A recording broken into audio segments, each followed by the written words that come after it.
please remember to leave a like, a comment, share the video about, and if you haven't already, subscribe. Thank you.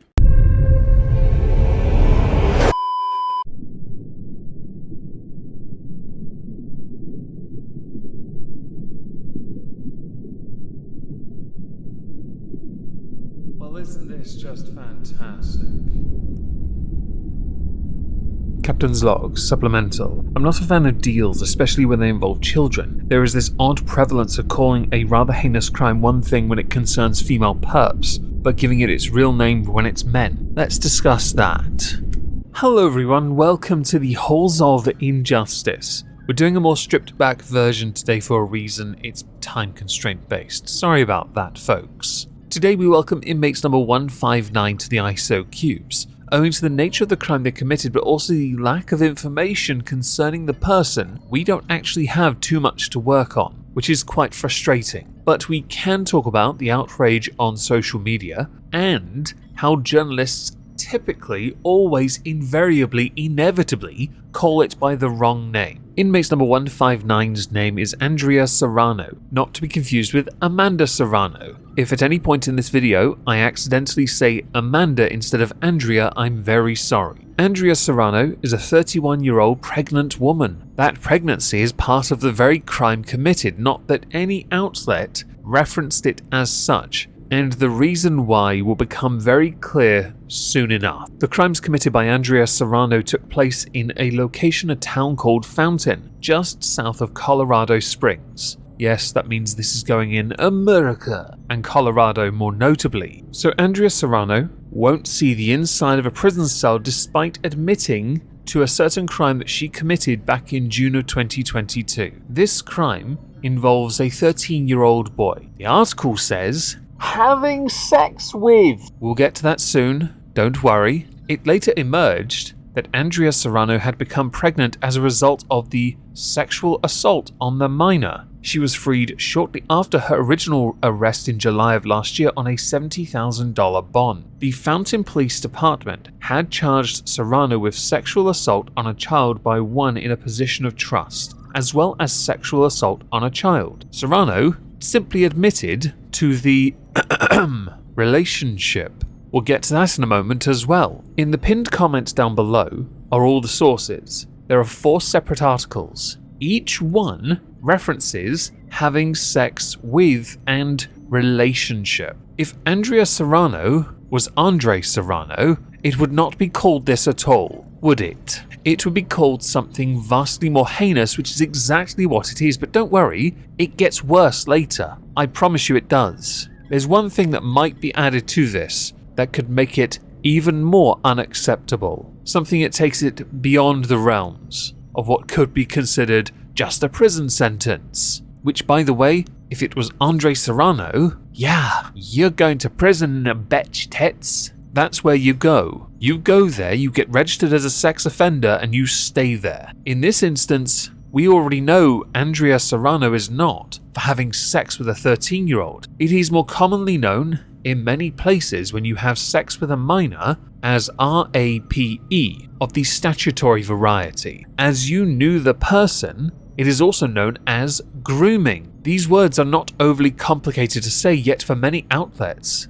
all linked down below, it is treated as if it is a lesser crime. I can promise you, no adult is thinking to themselves, well done 13-year-old for banging a 31-year-old. No, they're thinking, who let that 31-year-old woman near that 13-year-old boy? How damaged is she that her only outlet is a 13-year-old boy? How on earth did she manage to manipulate him into doing this in the first place? Because it's that, possibly overpowering in the first place. That's always a possibility. But then relationship is the word used, that becomes somewhat operative and we realize, no, it is actually grooming. To the Daily Mail, WSAZ News Channel, to the Gazette, to Spiel Times, fam, stop being so disingenuous and report on this correctly. This crime is RAPE. It is sexual of the assault variety. It is grooming. To reference it as sex with, I'd like for you now to take all the other articles. False equivalence inbound, everyone, buckle up. Take every version of it,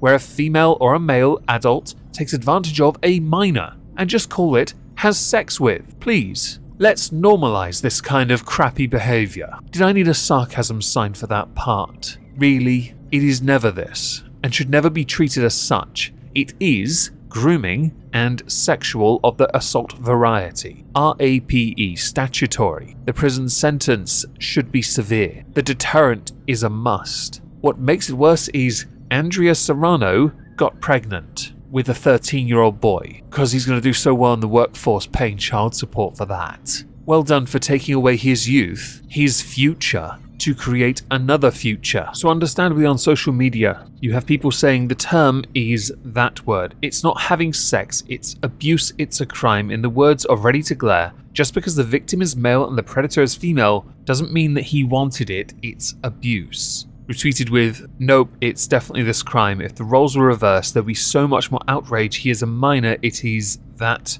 word. For the sake of YouTube, I can't actually say it, I can only spell it, because YouTube are genuinely this bad. Back to the article though, because I haven't gotten to the part that makes this a little bit more, God. So it was widely reported that Andrea Serrano's lawyers had come to a plea deal with prosecutors that will in turn force her to register as a sex offender but means she will avoid prison. Since the arrest, she has given birth to the baby. The child is in the care system. His family are planning to petition the courts to gain custody. The victim is now 14 years old. Serrano was first questioned by police after a therapist found out and came forward with the allegations. After being interviewed, she confessed. He looked at her like a mother figure and even called her mom before, according to the criminal affidavit in the case. The victim's mother told KKTV, I feel like my son is robbed of his childhood. Now he's having to be a father. He's a victim and he's going to have to live with that for the rest of his life. I feel like if she was a man and he was a little girl, it would definitely be different. They would be seeking more. I feel like because he is not a woman, they are not. They are having compassion for her. At the time of her arrest, Serrano had been living with the victim for a time, with no context provided in any article as to the reason for that. The victim, John Doe's actual mother, told the Gazette that she spoke with the judge in the case prior to the plea deal being accepted to voice her displeasure at the deal even being offered in the first place. And that is understandably so, when you can see that the criminal justice system is not showing any level of equality, fairness, in the context that if the law says this, why is it so gendered? Why does it not accept male victims and treat female perpetrators the same way it does male perpetrators? This has led to a life-changing moment for this kid, where he now has to be a father at the age of 14. I know people in their late 30s who dread getting someone pregnant. A 14-year-old having to step up like that? No doubt relying on family to assist, putting additional strain on the family, all because he was violated by Andrea Serrano. KKTV's report says that Andrea Serrano's plea deal is to a lesser charge and that the judge could still sentence her to 10 years to life of sex offender intensive supervised probation. In this context, with what has been agreed, how they managed it in the first place is a big fat no. Serrano faces a hearing in May. This in turn determines the length of the probation. For the sake of it, I will in a future Halls of Injustice provide an update to that. The Gazette, another outlet that I've linked down below, reports that the lesser charge, and this is where it gets darker, is one of incest, which is a Class 4 felony in Colorado. As far as I was aware, Class 4 is quite low down on the felony ladder, more commonly known as a minor felony. I'm not entirely sure how incest is Class 4. You would have thought it would be a little bit up that ladder, but I'm sure Colorado has a fantastic explanation for why incest is such a low priority in the criminal justice system